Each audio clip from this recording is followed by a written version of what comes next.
This channel does not promote any violence, harmful, or illegal activities. All content provided by this channel is meant for an educational purpose only. আপনারা দেখছেন সংবাদ শিরোনাম। মাথা উঁচু করে এগিয়ে চলার শপথ। সকলকে স্বাগত সংবাদ শিরোনামের পর্দায়, সঙ্গে আমি আছি শ্রেয়া। বিজেপির নেতা দিলীপ ঘোষের স্ত্রী রিঙ্কু মজুমদারের প্রথম পক্ষের ছেলে প্রীতম দাস গুপ্ত হরপে সৃঞ্জয় অস্বাভাবিক মৃত্যু ঘটে। সেই মৃত্যুকে ঘিরেই চাঞ্চল্য ছড়িয়েছে রাজ্য রাজনীতিতে। 13ই মে মঙ্গলবার সকালে নিউটাউনের সাপুরজি আবাসনে নিজ ফ্ল্যাট থেকে দেহ উদ্ধার হয় তার। পুলিশ সূত্রে প্রাথমিকভাবে আত্মহত্যার আশঙ্কা করা হলেও মৃত্যুর প্রকৃত কারণ ময়না তদন্তের উপর উঠে আসে। জানা যায় অতিরিক্ত মাদক সেবনের কারণেই মৃত্যু হয়েছিল প্রীতমের।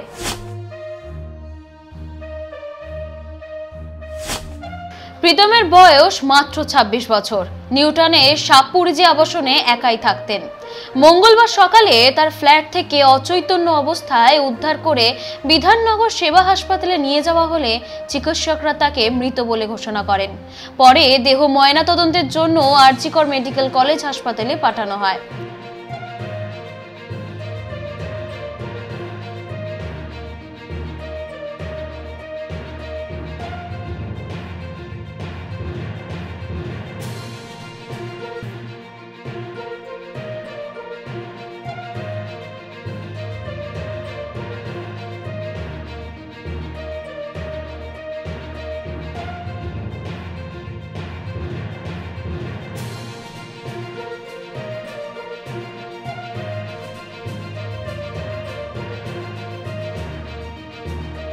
পেশায় তথ্য প্রযুক্তি কর্মী প্রীতম সল্টলেকের একটি আইটি সংস্থায় কর্মরত ছিলেন।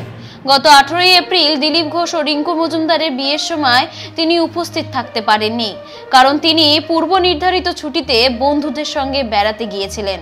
তবে সংবাদ মাধ্যমে তিনি জানিয়েছিলেন মায়ের নতুন জীবনের সিদ্ধান্তে তিনি অত্যন্ত খুশি এবং দিলীপ ঘোষকে বাবা বলে মেনে নিতে প্রস্তুত তিনি।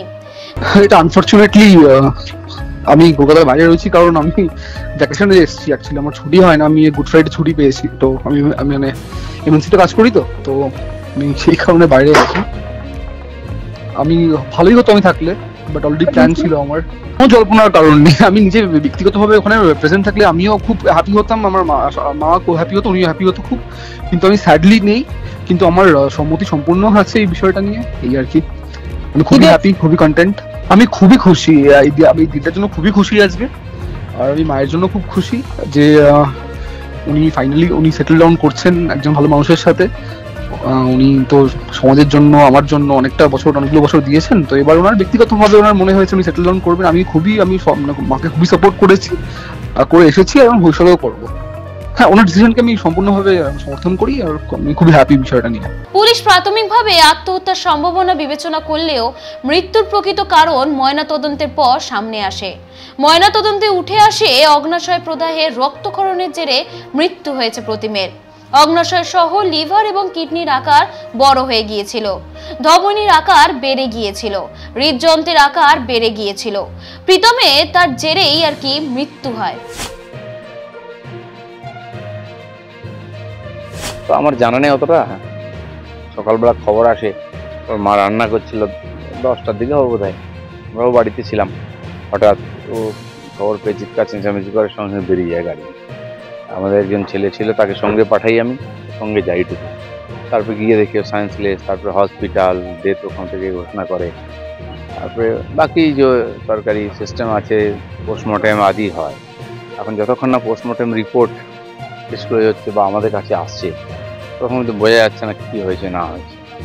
বন্ধু বান্ধব নিয়ে একসঙ্গে ছিল, রাত্রেবেলা পার্টি ফার্টি করেছে, এইটুকু জানি। বাকি তো রিপোর্টেই সব আসবে কি হয়েছে।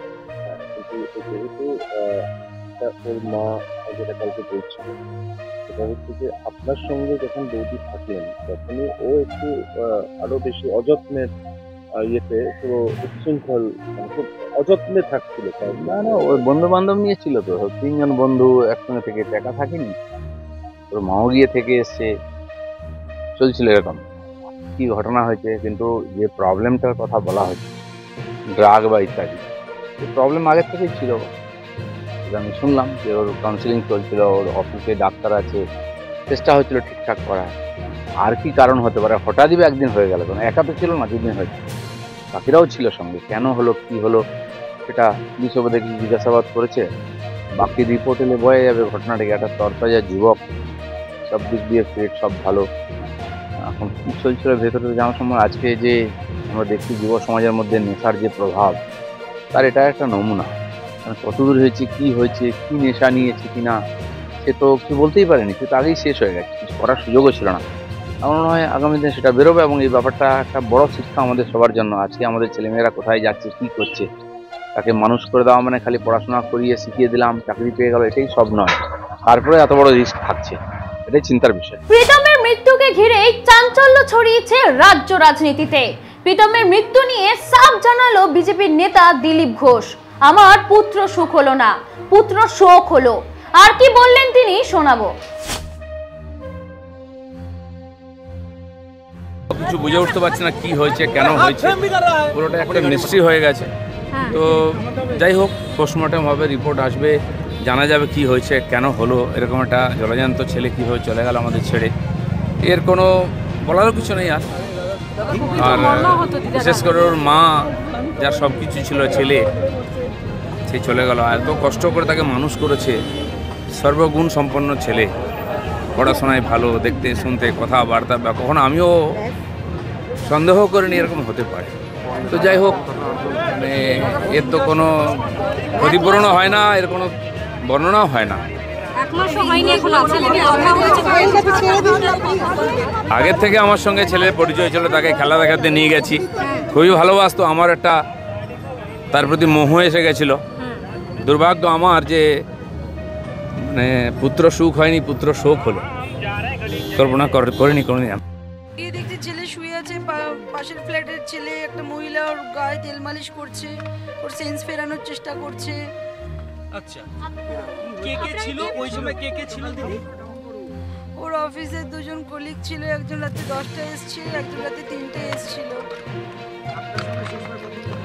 রাত্রিবেলা 12টা সাড়ে 12টা আমাকে লাস্ট কল করেছিল যে সকালে আমি 8টার সময় আমি চলে যাব সায়েন্স সিটিতে, আমি কালকে দুর্গাপুরে যাব। ও তো 1.5 বছর আগে ওরা একটুখানি সেন্সলেস মতন হয়ে গেছিলো, ওকে নিয়ে ওষুধ খাওয়াতাম আমি। তো ওষুধগুলো ঠিকঠাক খাচ্ছিল না কিছুদিন ধরে, একটু মনে হয় মনে মুখে বলতো না, মনে মনে একটা স্বপ্ন ছিল আমার সঙ্গে থাকবে। আমি বললাম যে দাঁড়া, তোকে আমি নিয়ে আসবো খুব শীঘ্রই। বলছে কি তোমার তো ঘর করবে, তারপর আমি যে না না, তার আগেই তো ঘর করতে, তুই আসবি তারপরেই ঘর করবো, রুম পরে হবে, তুই আগে থাকতে শুরু করে দেবি। তো খুব আনন্দে ছিল, একসাথে থাকবো। আমিও 2-3 দিন ধরে আমার ঘুম হয়নি, কেন জানি না, আমারও মনে হয়েছিল ছেলেটা খাওয়া দাওয়া করছিল না। আমার খুব আমিও খুব টেনশনে ছিলাম যে আমি এখানে রান্নাবান্না করছি, আমার ছেলেটা ওখানে রান্নার লোক এসে ঘুরে চলে যাচ্ছে, কখনো বন্ধুর ফ্ল্যাটে থাকছে, একদিনই বাড়ি থাকে না। বাড়ি চলে যাওয়ার পর ওর লাইফস্টাইলে কিছু চেঞ্জেস এসেছিল, একটু আপসেট থাকতো, মন খারাপ হয়ে যাচ্ছিল একটুখানি, আমাকে সেটা বুঝতে দেয়নি, কিন্তু আমি বুঝতে পারছিলাম খাওয়া দাওয়া করছিল না, কুক এসে বেল মেরে চলে যাচ্ছে, চঞ্চলের মাইন্ডটা ঠিকঠাক ছিল না। 3-4 দিন ধরে মা তো, আমি ভীষণ বুঝতে পারতাম। অফিস কলিগদেরও আমি ভাবতাম যে ঠিক আছে, হয়তো মনটা ভালো নেই, ওরা বলতো আন্টি তোমার কাছে নিয়ে যাও, কিন্তু বলে যে তোরা তো বাড়িতে গেলে মা বাবাকে দেখতে পাস, আমি তো ওরা আমার ব্যাপারটা বুঝবি না। আবার বলতো আমি হ্যাপি আছি। হ্যাঁ, কালকে রাত্রে ওরা ছিল, একদিন 10টার সময় এসছে, একদিন রাত্রে 3টার সময় এসছে। আমি গিয়ে দেখছি ছেলে শুয়ে আছে, পাশের ফ্ল্যাটের ছেলে, একটা মহিলা ওর গায়ে তেল মালিশ করছে, ওর সেন্স ফেরানোর চেষ্টা করছে। আচ্ছা, কে কে ছিল ওই সময়, কে কে ছিল দিদি? ওর অফিসের দুজন কলিগ ছিল, একজন রাতে 10টায় এসেছিল, একজন রাতে 3টায় এসেছিল। রাত্রিবেলা 12টা সাড়ে 12টা আমাকে লাস্ট কল করেছিল যে সকালে আমি 8টার সময় আমি চলে যাব সায়েন্স সিটিতে, আমি কালকে দুর্গাপুরে যাব, তুমি একটু বলতে আমাকে একটু বলে দেন। তুই বললেই তো হবে, তুই বল। তারপরে ওর কি শরীর খারাপ ছিল, শরীর কেমন ছিল? ও তো 1.5 বছর আগে ওরা একটুখানি সেন্সলেস মতন হয়ে গেছিলো, ওকে নিয়ে ওষুধ খাওয়াতাম আমি। তো ওষুধগুলো ঠিকঠাক খাচ্ছিল না কিছুদিন ধরে, একটু মনে হয় মনে মুখে বলতো না, মনে মনে একটা স্বপ্ন ছিল আমার সঙ্গে থাকবে। তো আমি বললাম যে দাঁড়া, তোকে আমি নিয়ে আসবো খুব শীঘ্রই। বলছে কি তোমার তো ঘর করবে, তারপর আমি যে না না, তার আগেই তো ঘর করতে, তুই আসবি তারপরেই ঘর করবো, রুম পরে হবে, তুই আগে থাকতে শুরু করে দিবি। তো খুব আনন্দে ছিল, একসাথে থাকবো, আমিও মানে 2-3 দিন ধরে আমার ঘুম হয়নি, কেন জানি না, আমারও মনে হচ্ছিল ছেলেটা খাওয়া দাওয়া করছিল না, আমার খুব মানে আমিও খুব প্রীতমের মৃত্যুর ময়নাতদন্তের পর জানা যায় অতিরিক্ত মাদক সেবনের ফলে মৃত্যু হয়েছিল প্রীতমের। এই যুব সমাজের যে প্রভাব তার নমুনা দেখা গেল। এটা একটা বড় শিক্ষা এখনকার যুব ছেলে মেয়েদের জন্য, এমনটাই জানালেন দিলীপ ঘোষ। আরো আপডেট পেতে চোখ রাখুন সংবাদ শিরোনামের পর্দায়। This channel does not promote any violence, harmful, or illegal activities. All content provided by this channel is meant for an educational purpose only. আপনারা দেখছেন সংবাদ শিরোনাম। মাথা উঁচু করে এগিয়ে চলার শপথ।